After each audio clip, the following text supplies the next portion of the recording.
Hello guys, welcome back to my channel, tempat belajar untuk lolos tes CPNS Kalites tahun 2023 bersama saya, Venesia Simanjuntak.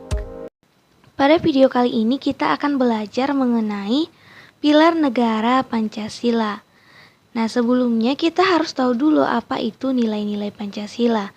Nilai-nilai Pancasila adalah nilai yang terbagi dalam nilai ketuhanan, kemanusiaan, persatuan, kerakyatan, dan keadilan.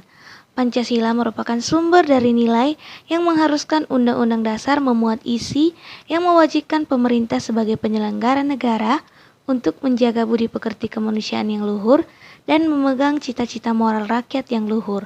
Nilai-nilai Pancasila itu ada dua ya, ada yang bersifat objektif dan juga subjektif. Nilai-nilai Pancasila yang bersifat objektif itu ada tiga ya. Yang pertama, rumusan dari sila-sila Pancasila itu sendiri mempunyai makna yang terdalam.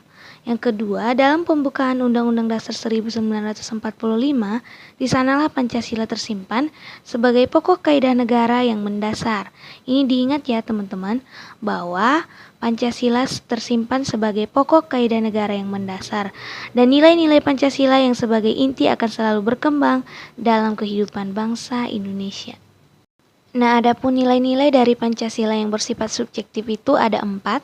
Yang pertama, Pancasila itu timbul dari bangsa Indonesia. Yang kedua, nilai-nilai dari Pancasila di dalamnya memuat nilai-nilai kerohanian. Yang ketiga, nilai-nilai Pancasila merupakan pandangan hidup bangsa Indonesia.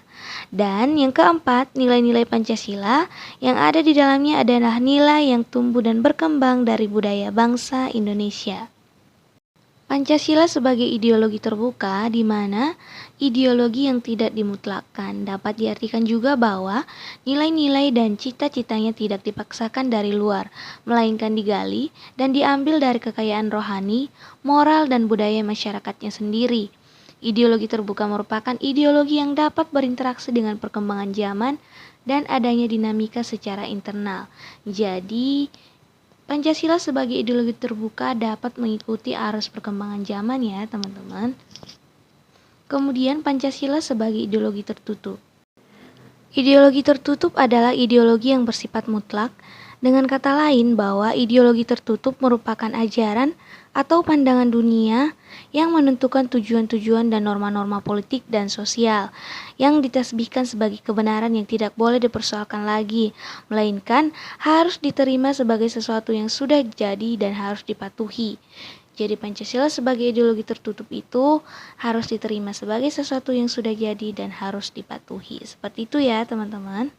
Baik, tadi kita sudah belajar materi terlebih dahulu dan sekarang kita akan masuk ke contoh soal. Seperti biasa, teman-teman jawab terlebih dahulu baru kita selesaikan secara bersama-sama. Sudah? Nah, kita mulai. Perhatikan pernyataan berikut ini. Sistem hukum dikembangkan berdasarkan nilai-nilai Pancasila sebagai sumbernya. Yang kedua, sistem hukum menunjukkan maknanya sejauh mewujudkan keadilan. Yang ketiga, sistem hukum mempunyai fungsi menjadi dinamika kehidupan bangsa. Pernyataan di atas menunjukkan bahwa Pancasila sebagai A.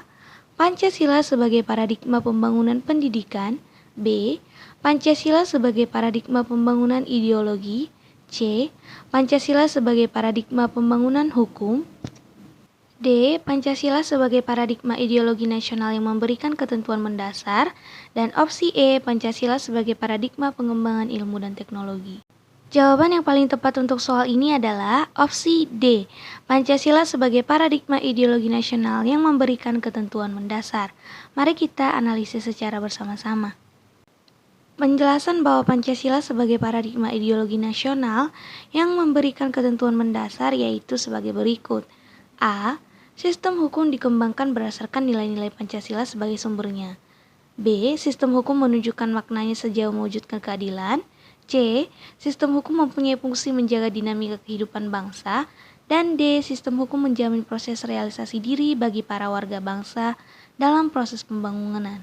Jadi teman-teman harus ingat bahwa Pancasila sebagai paradigma ideologi nasional yang memberikan ketentuan mendasar dengan 4 ketentuan.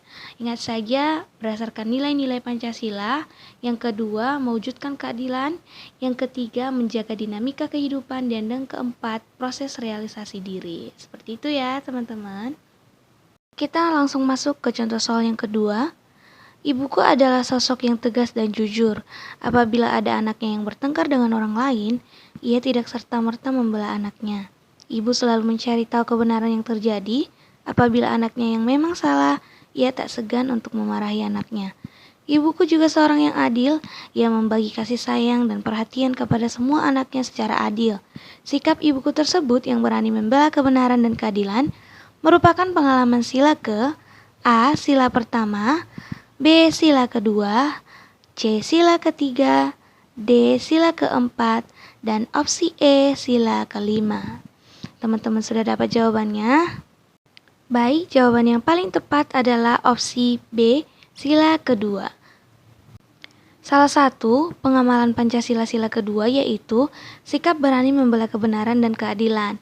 Kemudian pengamalan Pancasila sila kedua lainnya mengembangkan sikap saling tenggang rasa dan tepat selira, mengembangkan sikap tidak semena-mena terhadap orang lain, menjunjung tinggi nilai-nilai kemanusiaan, gemar melakukan kegiatan kemanusiaan, dan berani membela kebenaran dan keadilan.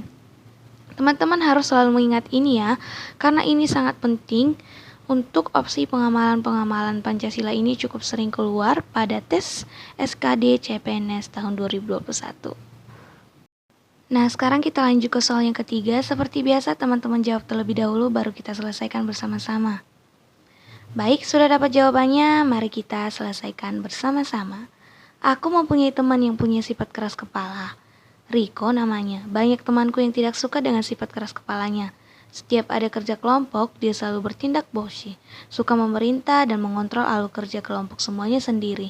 Tindakan Riko tersebut bertentangan dengan sila ke A. Sila pertama, B. Sila kedua, C. Sila ketiga, D. Sila keempat, dan E. Sila yang kelima.